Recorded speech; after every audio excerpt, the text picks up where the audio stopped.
ঐতিহ্যমণ্ডিত তেজপুৰ মহাবিদ্যালয়ৰ শিক্ষাৰ্থী সামৰণি অনুষ্ঠান অহা 8 আৰু 9 ফেব্ৰুৱাৰী তাৰিখে দুদিনীয়া কাৰ্যসূচীৰে অনুষ্ঠিত কৰা হ'ব। প্ৰথম দিনা 8 তাৰিখে প্ৰাক্তন ছাত্ৰ ছাত্ৰীসকলৰ বাবে এই অনুষ্ঠান ৰখা হৈছে। এই অনুষ্ঠানত থাকিব গুৰু বন্দনা, লগতে প্ৰাক্তন ছাত্ৰ ছাত্ৰীসকলৰ অন্তৰংগ আলাপ অনুষ্ঠান নষ্টালজিয়া আৰু সন্ধিয়ালৈ প্ৰাক্তন ছাত্ৰ ছাত্ৰীসকলৰ দ্বাৰা আয়োজিত এক সাংস্কৃতিক অনুষ্ঠান।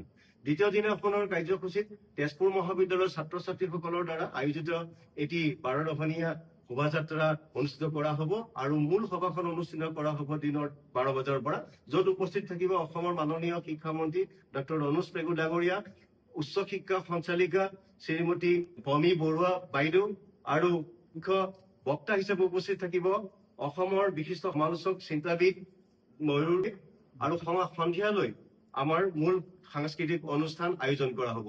লগতে এই মূল সভাত আমাৰ গ্ৰন্থ উন্মোচন হ'ব আৰু হীৰক জয়ন্তীৰ লগতে সংগতি ৰাখি যিসমূহ গ্ৰন্থ আমাৰ অধ্যাপক অধ্যাপিকাসকলে প্ৰকাশ কৰিছে সেইসমূহৰ উন্মোচন কৰা হ'ব।